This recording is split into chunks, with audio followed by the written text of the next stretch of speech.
Russia's presence in Africa isn't marked by roads or hospitals, but by bullets, mercenaries, and quiet influence.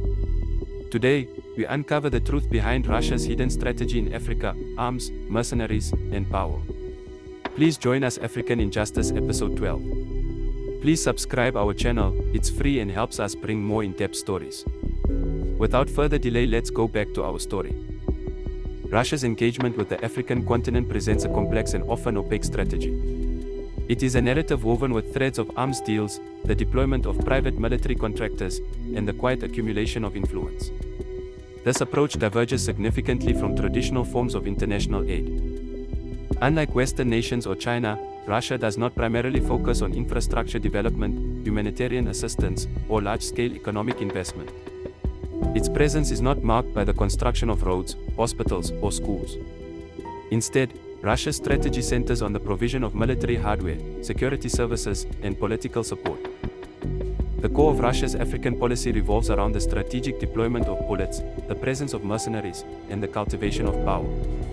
This distinct methodology aims to secure geopolitical advantages and access to vital resources. It represents a calculated effort to re-establish a significant footprint on a continent of growing global importance. The roots of Russia's engagement in Africa stretch back to the Cold War era. The Soviet Union actively cultivated relationships with newly independent African nations. These ties were often ideological, supporting liberation movements and socialist-leaning governments. Notable examples include Soviet support for Egypt, Angola, and Ethiopia. These alliances provided the USSR with strategic access and extended its global ideological reach. The Cold War period established a historical precedent for Russian involvement in African affairs. Following the collapse of the Soviet Union, Russia's influence in Africa waned considerably. Economic turmoil and a shift in foreign policy priorities led to a significant decline in engagement. The continent became less of a focus for Moscow during this period of internal restructuring. However, under the leadership of Vladimir Putin, Russia has embarked on a deliberate resurgence of its African presence. This renewed interest began in the early 2000s and has steadily intensified. The strategy has evolved from its Cold War ideological underpinnings.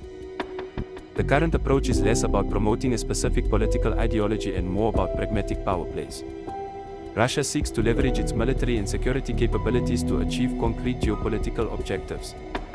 This marks a significant shift in the nature of its engagement. Current Russian objectives in Africa are multifaceted. They include a determined effort to regain lost geopolitical influence on the global stage. Africa offers a fertile ground for expanding Russia's diplomatic and strategic reach. Furthermore, a key driver is the desire to secure access to valuable natural resources.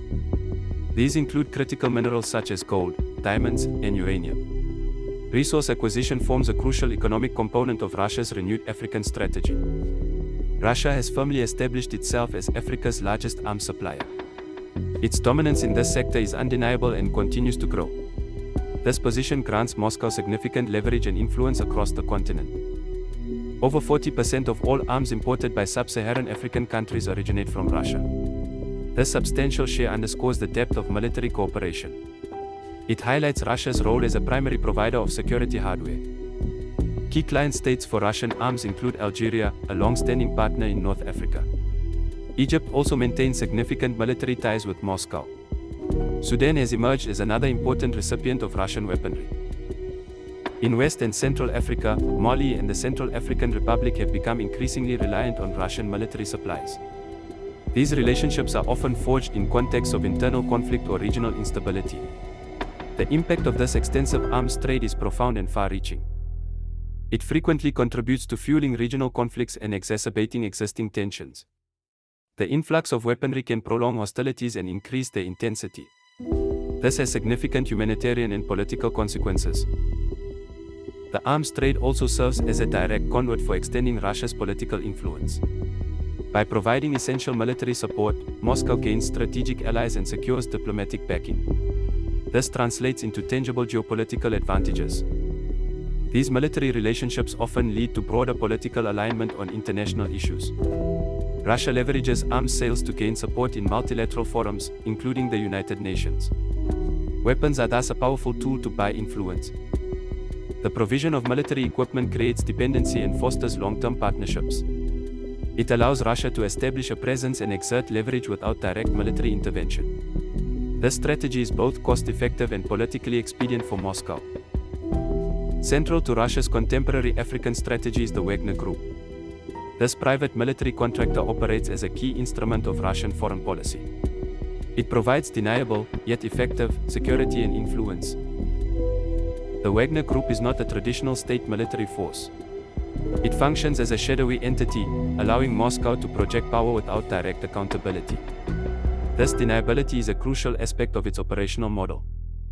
Wagner's operational presence spans several African nations. In Mali, the group has been deployed to assist the transitional government in counterinsurgency operations. Their arrival often coincides with the departure of Western forces. In Libya, Wagner mercenaries have supported various factions in the ongoing civil conflict. Their involvement has significantly impacted the dynamics of the war. This demonstrates their capacity to alter regional power balances. The Central African Republic represents a significant operational base for Wagner.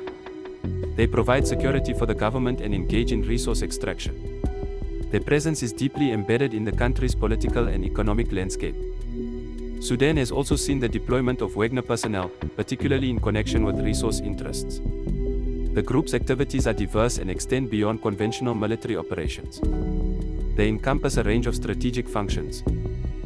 Wagner's activities include providing security contracts to governments and private entities.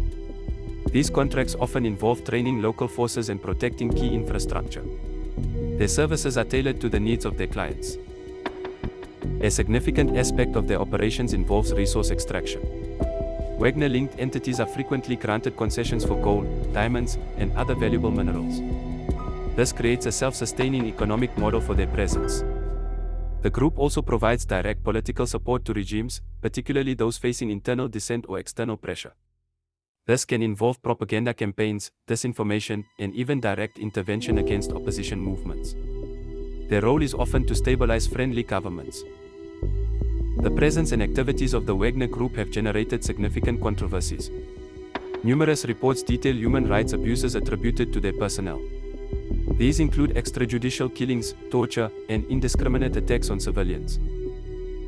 Their operations frequently contribute to the destabilization of regions. By intervening in conflicts and supporting specific factions, Wagner can prolong violence and undermine peace efforts. This has severe consequences for local populations. Crucially, the use of Wagner enables Russia to avoid direct military involvement in African conflicts. This provides Moscow with plausible deniability on the international stage.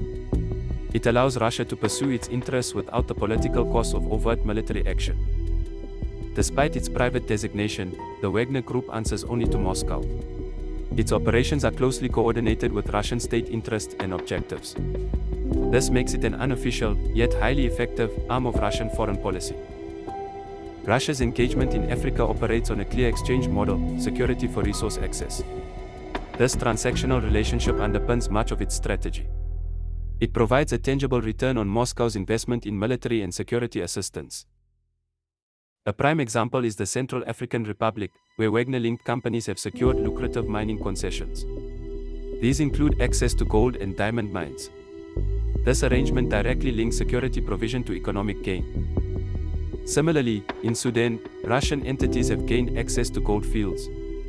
These resource deals are often opaque and benefit Russian interests directly. They represent a significant component of Russia's economic strategy in Africa. There is a clear and demonstrable link between Russian companies operating in Africa and political interference.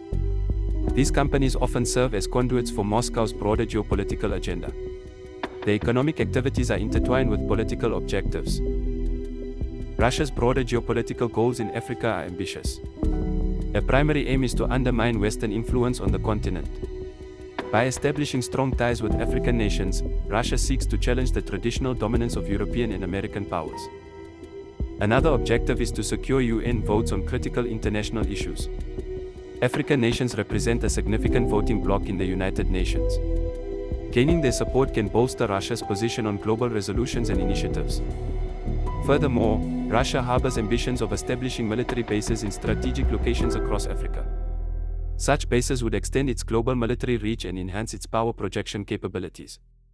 This would significantly alter the geopolitical landscape.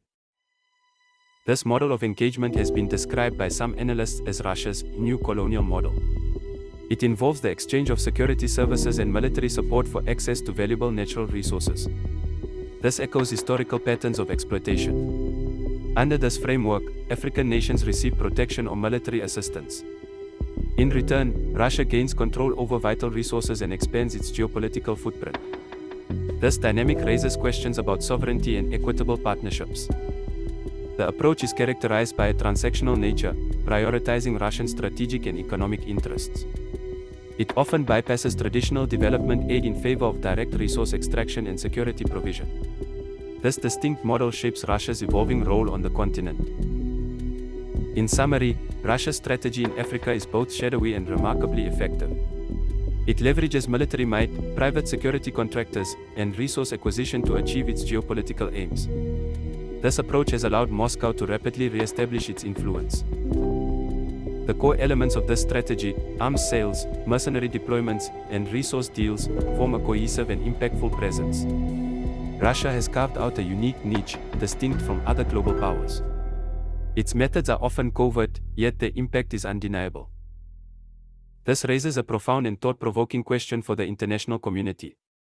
Is Russia, through its current engagement model, effectively replacing one form of colonial power with another? The historical echoes of resource extraction in exchange for external control are striking. The narrative of Russia in Africa is one of strategic resurgence and calculated influence. It demands careful observation and analysis from all stakeholders. Understanding this dynamic is crucial for comprehending the evolving global order. We encourage you to delve deeper into these complex geopolitical dynamics. Your engagement helps foster a more informed global discourse. If you found this analysis insightful, please consider subscribing to our channel for more in-depth geopolitical commentary. Like this video to support our work, share it with those interested in global affairs, and leave your comments below. We value your perspectives and contributions to the discussion. Join us next time as we explore another significant player on the African continent. Episode 13, Turkey in Africa.